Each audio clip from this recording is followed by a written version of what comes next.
अपने गृह जनपद सुल्तानपुर पहुंचे आम आदमी पार्टी से राज्यसभा सांसद संजय सिंह ने राम मंदिर चढ़ावा चोरी मामले में आज सौंपी गई एसआईटी जांच रिपोर्ट पर बड़ा बयान दिया है। उन्होंने कहा है कि मैंने 30 जून को एसआईटी के अध्यक्ष को पत्र लिखकर अनुरोध किया था। योगी जी ने कहा था कि जिसके पास जो सबूत है वो उपलब्ध करवाए। मेरे पास है दस्तावेज, उसे देना चाहता हूं।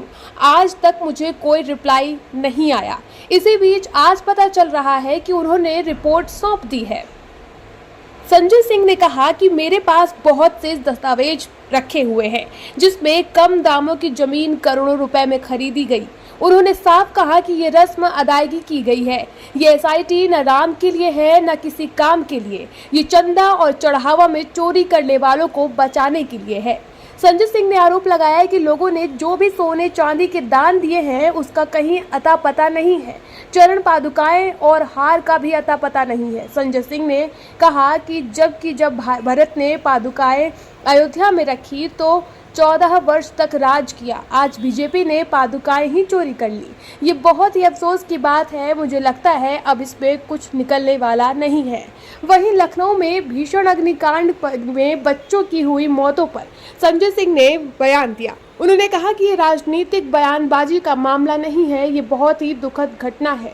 मुख्यमंत्री में अगर जरा सा भी संवेदनशीलता है तो उनको पूरे अग्निशमन विभाग की समीक्षा करनी चाहिए। हर जिले में कितनी दमकल है, कितने साधन है, कितना बजट है। बयानबाजी से काम नहीं चलेगा। उन्होंने कहा कि समय से पहुंच पाती दमकल तो कई लोगों की जान बच सकती थी। एसआईटी ने अपनी जांच रिपोर्ट सौंपी है संजय प्रसाद जी को। आपने क्या सबूत दिया और आपसे किस तरीके का पेशा किया? देखिए, पहली बात तो संजय प्रसाद जी खुद एक्स ऑफिशियो मेंबर हैं। उन्हीं को जांच रिपोर्ट सौंपी जा रही है। जांच रिपोर्ट जब बन रही थी उस वक्त आदित्यनाथ जी ने बयान दिया था कि जिसके पास जो सबूत है वो एसआईटी को दे दे। 20 जून को मैंने पत्र लिखा एसआईटी के अध्यक्ष को कि मेरे पास बहुत सारे सबूत हैं, मुझे बुलाइए, ये दस्तावेज हम आपको देना चाहते हैं। आज 23 तारीख हो गई, मुझे अभी तक कोई रिप्लाई आई नहीं और रिपोर्ट सबमिट हो गई। तो इसको क्या माना जाए? एक औपचारिकता पूरी की गई है एसआईटी के नाम पे। तो एसआईटी न राम के लिए है न किसी काम के लिए है। इससे जो चंदा चोर है उनको बचाने के लिए। ये लाखों लोग जो है धीरे धीरे सोशल मीडिया पर एक्टिव हो रहे हैं जिन्होंने राम मंदिर में आस्था को लेकर के चंदा दिया। 72% वहाँ पे दान देना कम हो गया है। ये कोई छोटी बात नहीं है। करोड़ों हिंदुओं की आस्था पर चोट पहुंचाई गई। ये कोई सामान्य विषय नहीं है। इसको गंभीरता से लेना चाहिए। ये ट्रस्ट जो है सुप्रीम कोर्ट के निर्देश पे प्रधानमंत्री जी ने बनाया है और वहाँ पे ऐसी गड़बड़ी हो रही है आज से नहीं, 2020-21 से, उससे पहले से पता चल रहा है कि राम शिलाएँ चोरी हो गई, 200 किलो चांदी चोरी हो गई, 60 किलो चांदी एक चोरी हो गई, पादुकाएं चोरी हो गई, हार चोरी हो गया। अब आप खुद सोचिए, पादुकाएं चोरी हो गई, क्या कहेंगे आप? राजा भरत जी ने 14 वर्ष तक श्री राम जी की पादुकाएं रख के अयोध्या में राज किया। अब वो पादुकाएं चोरी हो जा रही हैं। तो ये कोई सामान्य घटना नहीं। देश भर में सांसदों को तोड़कर कहीं न कहीं जो महिला आरक्षण बिल का डिमोलिशन उसको बनाने की तैयारी में भाजपा लगी हुई है। कैसे देखते हैं? वो पूरा नहीं हो पाएगा क्योंकि 2/3 बहुमत चाहिए और 2/3 बहुमत भारतीय जनता पार्टी के पास नहीं है।